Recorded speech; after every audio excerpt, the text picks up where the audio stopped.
I never imagined I'd be writing this. This isn't exactly something you plan for when you say I do. My wife, Sarah, and I have been married for 7 years, and for the most part, things were good. We shared a cozy little home in the suburbs, had our friends over for barbecues on weekends, and even managed to sneak a few vacations in here and there. But life has a way of throwing curveballs when you least expect it. In hindsight, there were signs. Little changes in her behavior that I brushed off at the time, like how she suddenly became obsessed with her phone. She never put it down, always tapping away or scrolling through something. I initially thought it was harmless. Who doesn't love scrolling through social media? But then I noticed she started to leave the room to take calls or text in private, claiming it was work-related. I didn't think much of it. I trusted her. But the trust started to wear thin when Sarah began coming home late from work. At first, it was just an occasional late meeting that ran over, but then it became a weekly occurrence, just finishing up a project. She said each time, I wanted to believe her. After all, she was a project manager at a growing firm and I knew how demanding those jobs could be, but deep down I felt a nagging discomfort that wouldn't go away. One evening, after a particularly late night at work, I decided to surprise her with dinner. I cooked her favorite meal, set the table with candles, and waited. Hours passed and she still wasn't home. By the time she walked in, the food was cold and I was furious.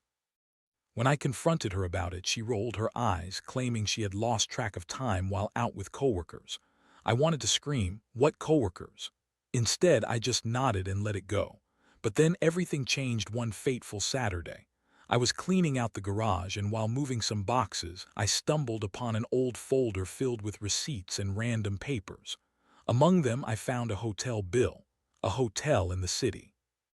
The dates lined up perfectly with one of those late-night work excuses. My heart raced as I scanned the document, realizing it was a 2-night stay. I felt sick, like I was going to throw up right there in the garage. I stuffed the folder in my pocket and spent the rest of the day in a haze. I couldn't concentrate. The entire world felt like it was spinning. I rummaged through every memory I had of the last few months, replaying every interaction, every word, every laugh that now felt tainted.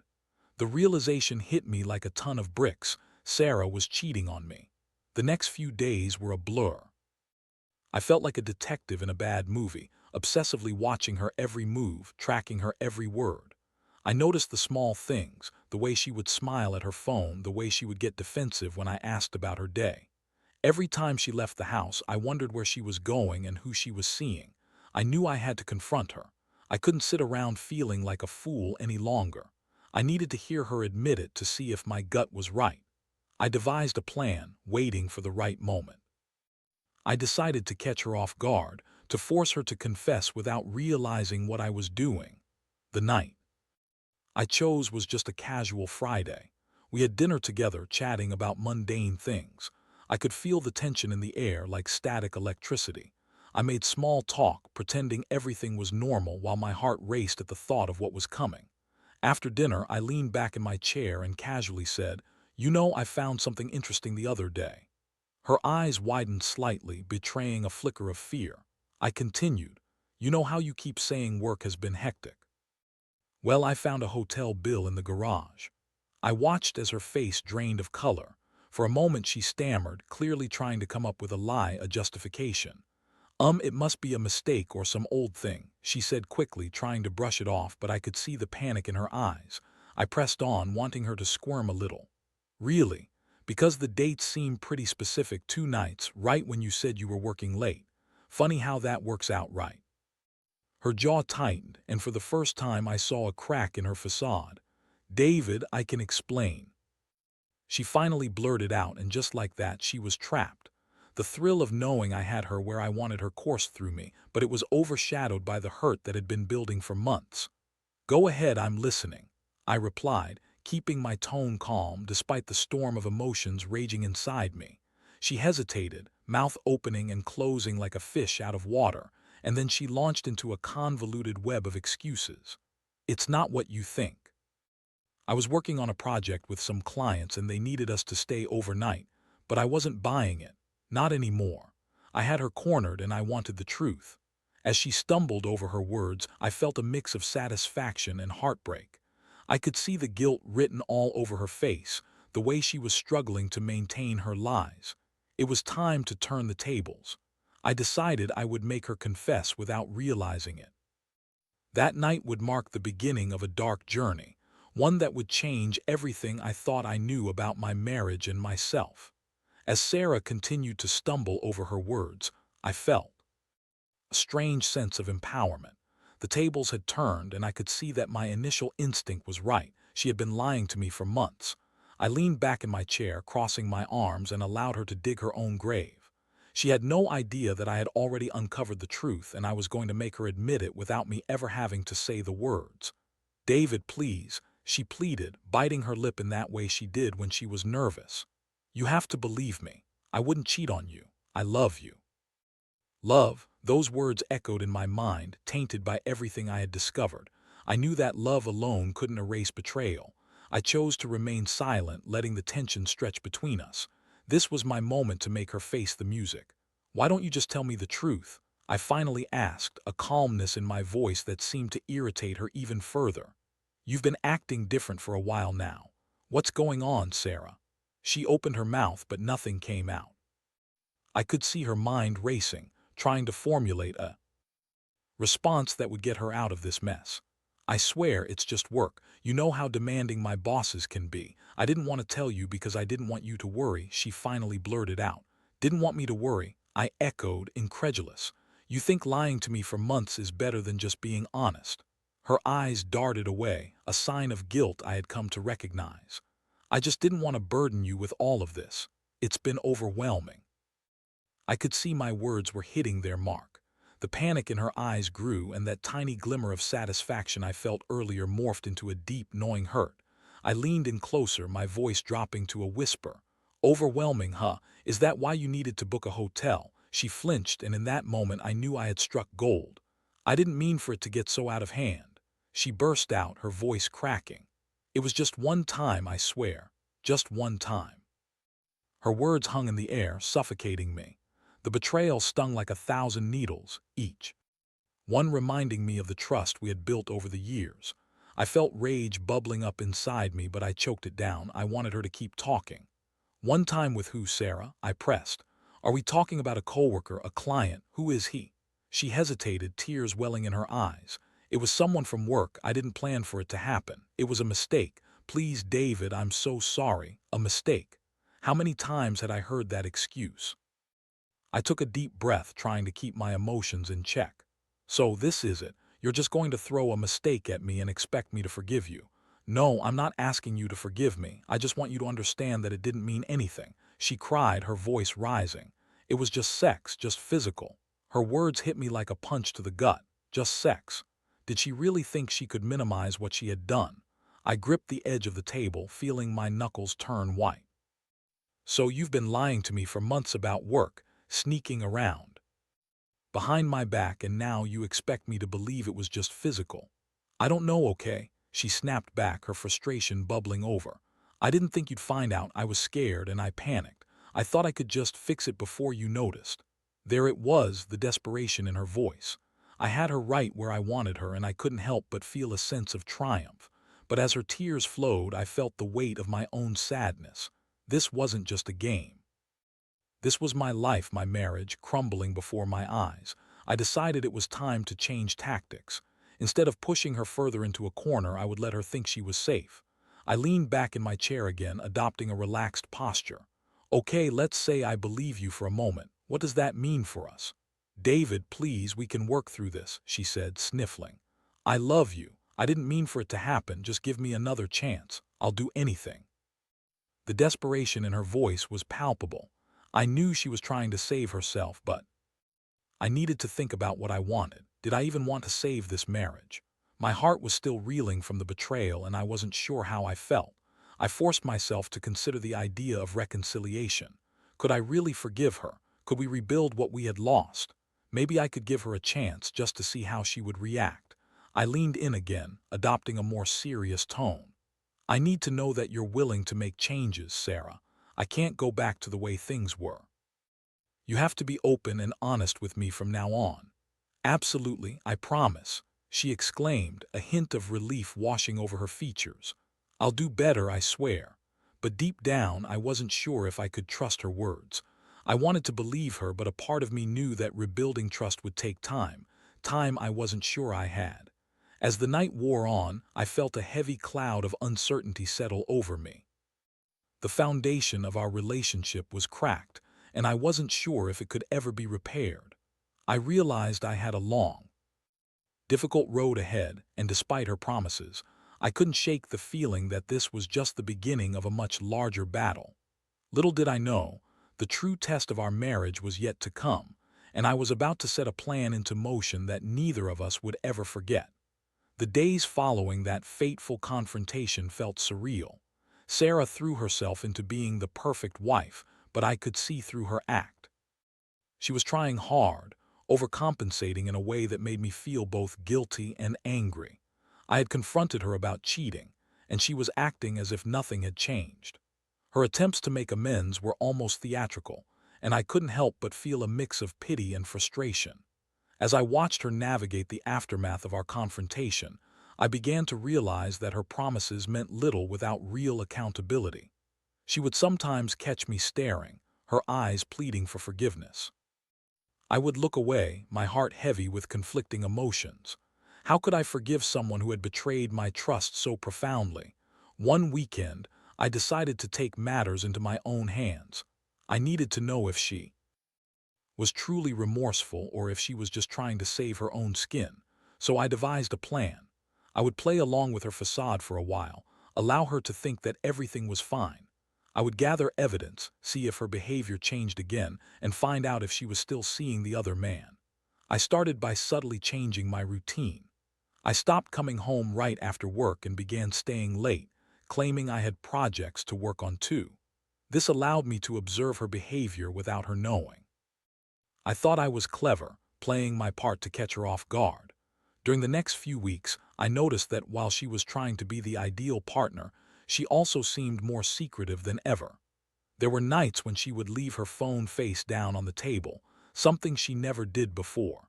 If I picked it up to hand it to her, she would snatch it from my hand almost defensively.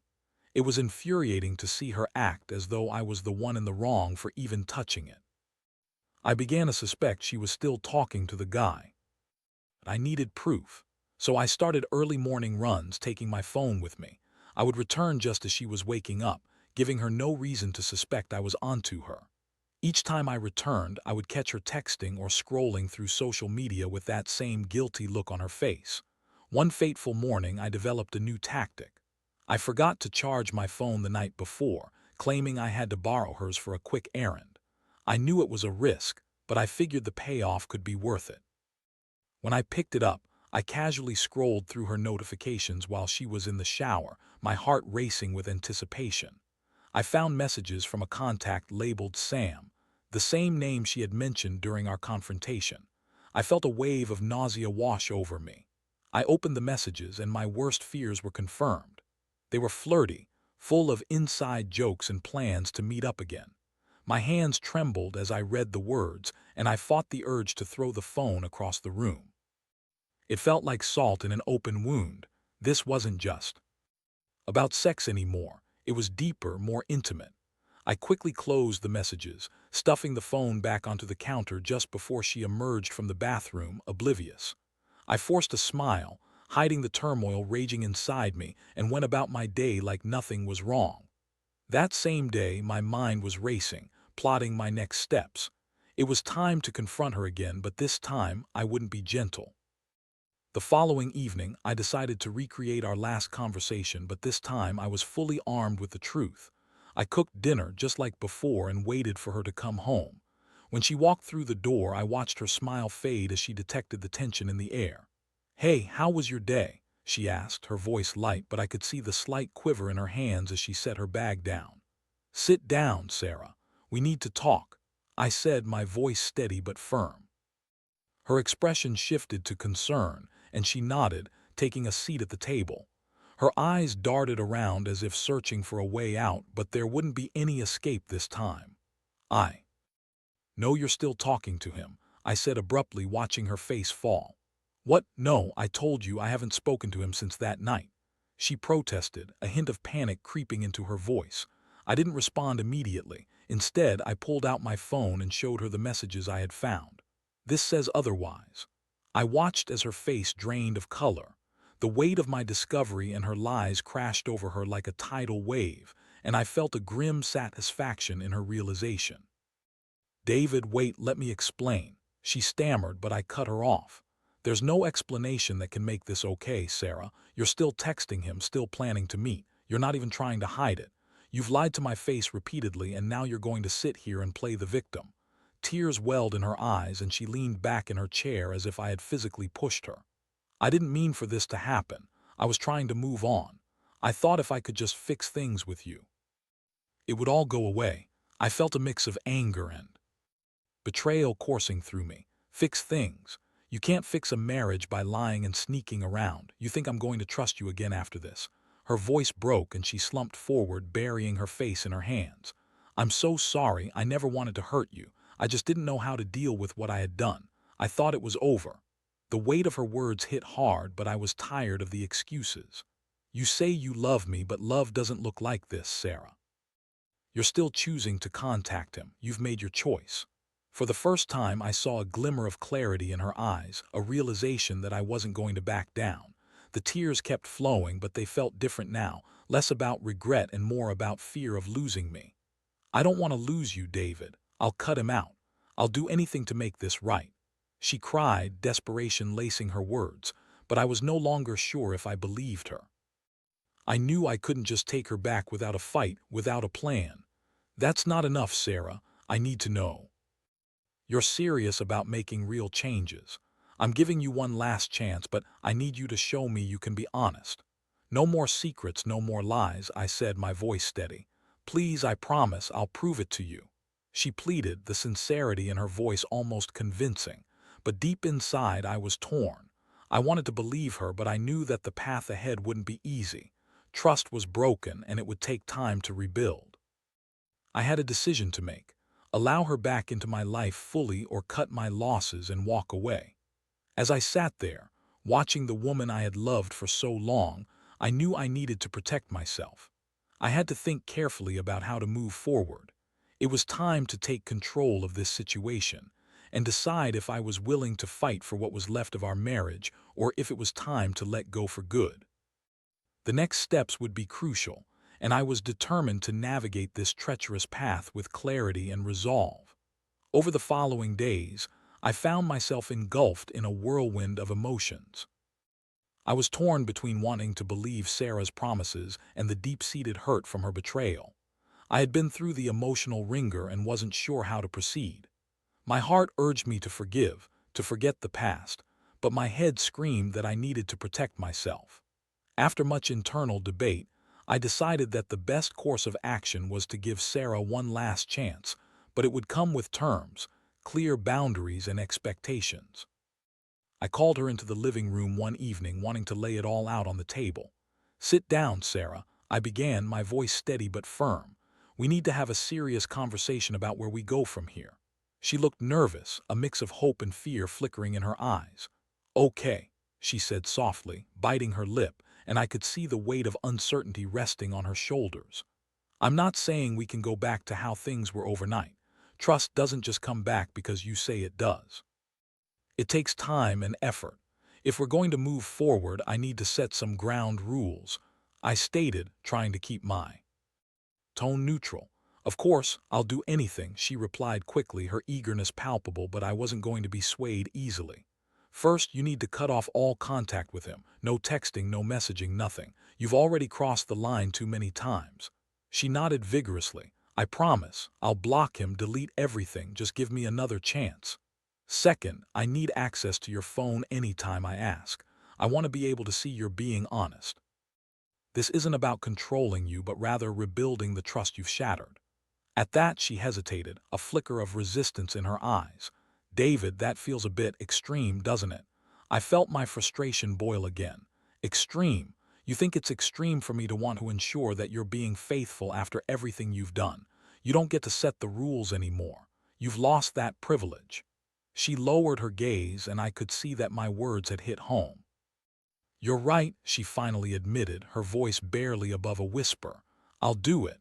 Lastly, I want us to go to couples therapy. I think we both need to understand how we got here and how to move forward."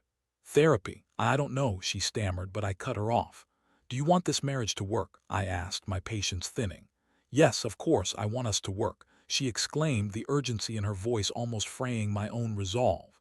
"Then therapy is non-negotiable. If you're serious about this, you'll agree," I said, trying to maintain my composure. After a moment of silence, she exhaled, resigned. "Okay, I agree.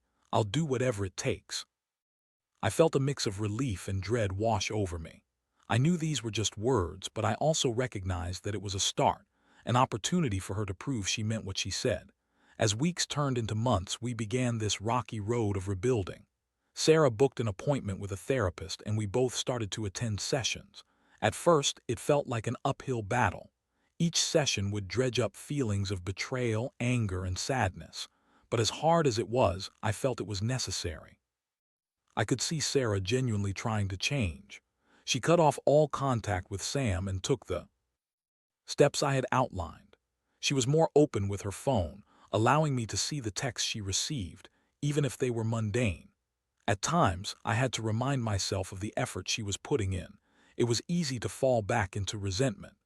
In therapy, we discussed not only the betrayal but also the underlying issues in our marriage that had led to the affair.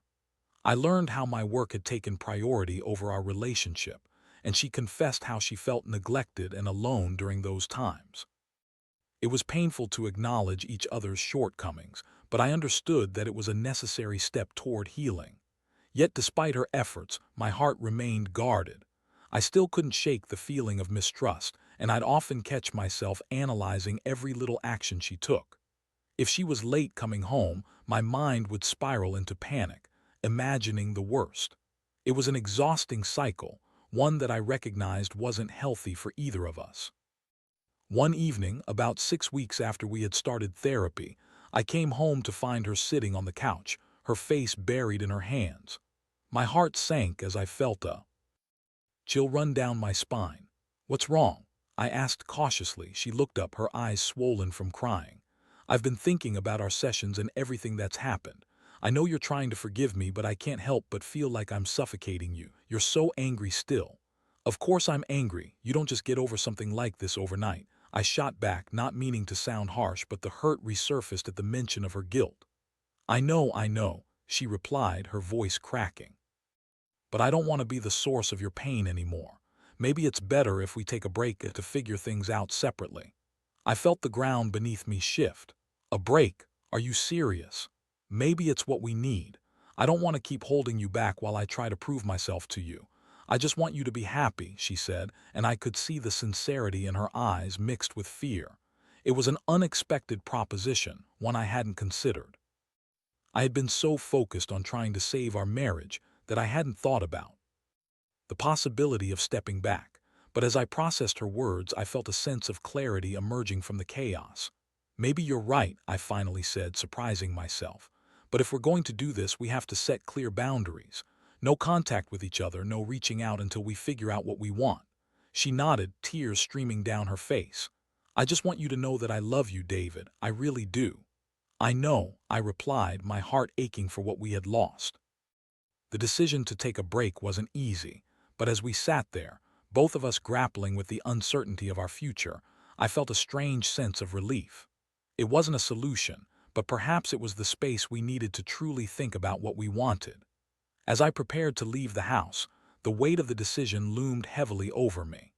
I was stepping into the unknown, unsure of what the future would hold, but also hopeful that this pause might provide the clarity we both needed. The next few weeks would be critical, and I hoped that through this break we'd come to understand what love and trust really meant for us moving forward. The decision to take a break was one of the hardest choices I had ever made, but deep down, I knew it was necessary. As I packed a few essentials into a bag and prepared to leave our home, I felt a mix of emotions swirling inside me: loss, uncertainty, and oddly enough, a glimmer of hope. Maybe this distance would help us both figure out what we truly wanted. For the first few days after moving out, I was enveloped in a haze of confusion. I rented a small apartment not too far from our house, trying to maintain some semblance of normalcy. I filled the empty spaces with routine work, gym sessions, and the occasional dinner with friends. It was almost comforting to slip into my old patterns again, but there was a gnawing emptiness at the back of my mind that wouldn't go away. I found myself constantly checking my phone, half expecting a message from Sarah. I knew we had agreed to cut contact, but the silence was deafening. I was reminded of our shared laughter, our inside jokes, and the way her smile could light up a room. Every moment I spent alone felt like a reminder of the love we once had, and the reality of what had happened stung deeper than I anticipated. Several days into the break, I began to reflect on everything that had led us here. I thought about how I had prioritized work over our relationship and how Sarah had felt neglected. I realized that both of us had played a role in the deterioration of our marriage, and it was a bitter pill to swallow. I had always viewed myself as the victim in this scenario, but now I saw the cracks in my own behavior. One evening, I decided to call my close friend Mike. He had always been a sounding board during my tough times. As we chatted, I found myself opening up about my feelings and the complexities of my situation. "Dude, it sounds like you both need this time to figure out what you want," he said. "It's not just about her. You need to evaluate what you want too." His words resonated with me. I had been so focused on Sarah's actions that I hadn't taken enough time to consider my own feelings. I realized that I needed to be honest with myself about whether I wanted to reconcile or if I was simply holding on to our marriage out of fear of being alone. As the days turned into weeks, the void of not having Sarah around began to weigh heavily on me.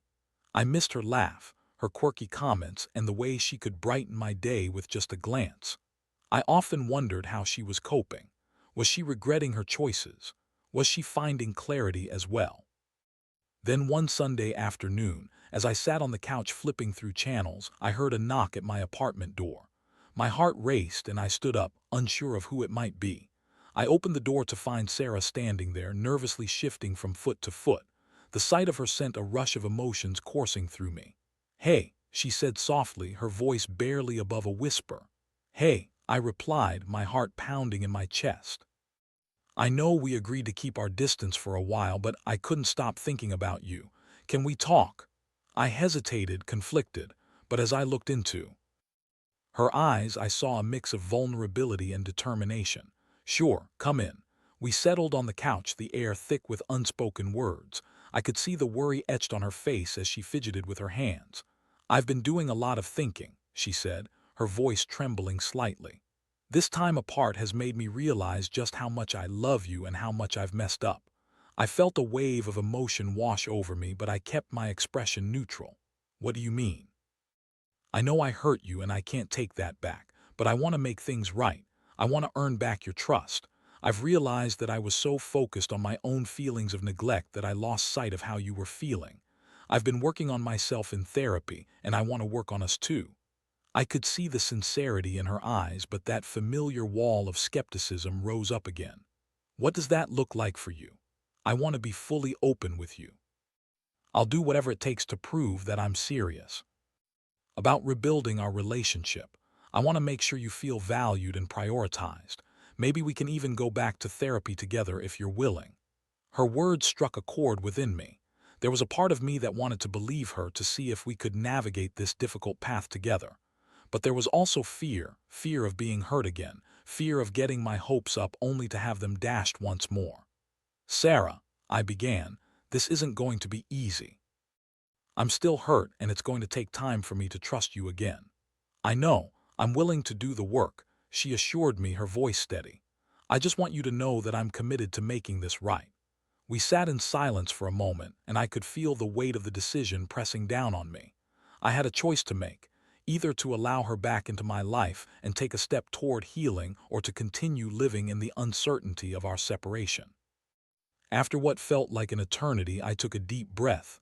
"I want to try too, but this time we need to be completely honest with each other. No more secrets. If we're going to do this, we have to do it right." Her eyes lit up with a mix of relief and hope. "Yes, absolutely. I'll prove to you that I can be the partner you deserve," she said, her voice filled with determination. As we began to talk about how we could move forward, I felt a sense of cautious optimism blooming within me. It wouldn't be easy, and I knew there would be challenges ahead, but for the first time in a long while, I felt like we were on the same page again. Our journey was far from over, but I was willing to take that next step together. We were ready to face the difficult conversations and the emotional hurdles that lay ahead, but this time, we would do it as partners working towards a common goal, rebuilding a love that had been tested but was not yet broken.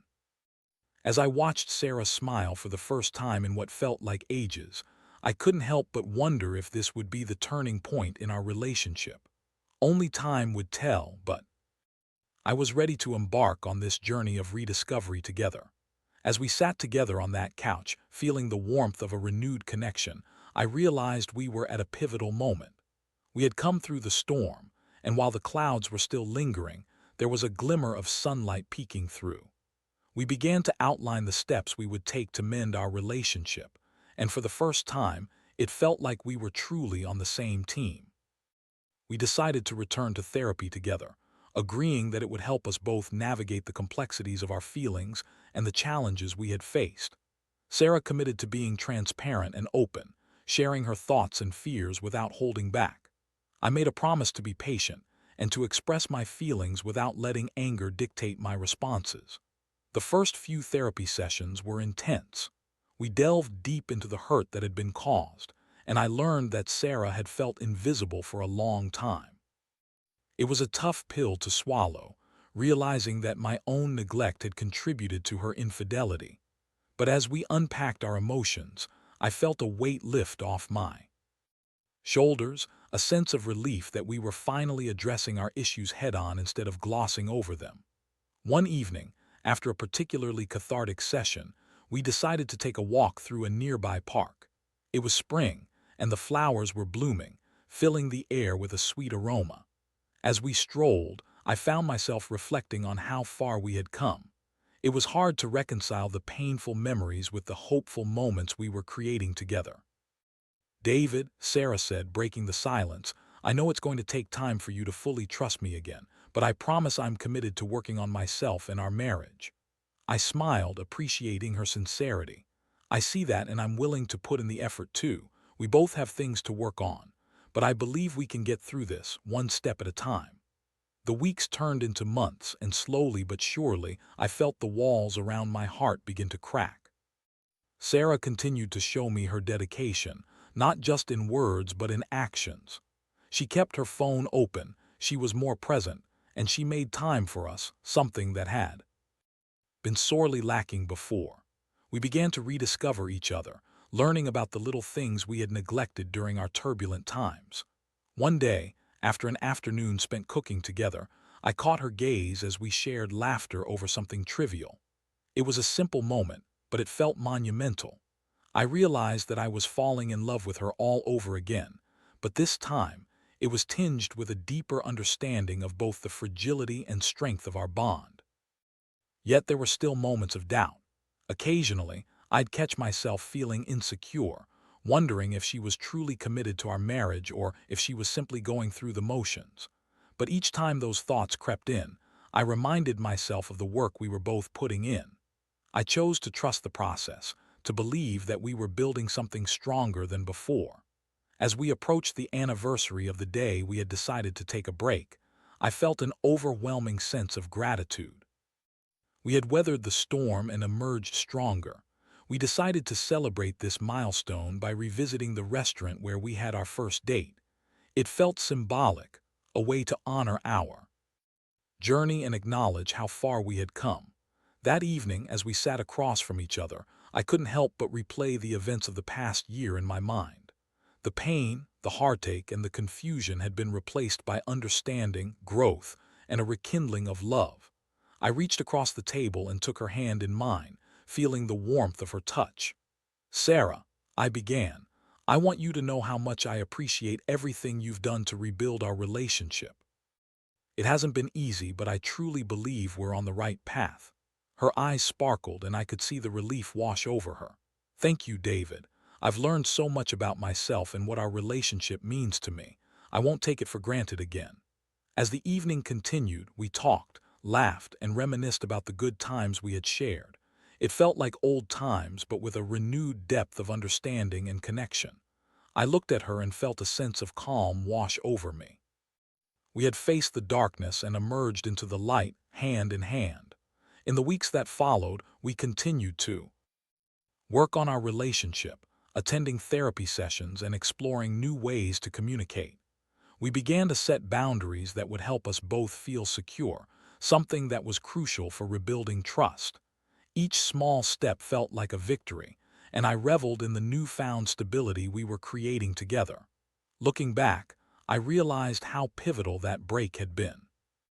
It forced us both to confront our issues, to acknowledge our mistakes, and ultimately to recommit to our marriage with a renewed sense of purpose. As I reflect on this journey, I've learned that love isn't just about the good times. It's about weathering the storms together and coming out stronger on the other side. I've learned the importance of communication, the value of vulnerability, and the necessity of forgiveness, both for oneself and one another. To anyone out there facing similar struggles, I urge you to address the issues head-on, to seek help if needed, and to recognize that healing takes time. Sometimes, it's in the darkest moments that we find the clarity to rebuild, to rediscover what truly matters. As for Sarah and me, we're learning to navigate this new chapter together, one day at a time. The road ahead is still uncertain, but we're committed to walking it together, stronger than ever. And for now, that's enough.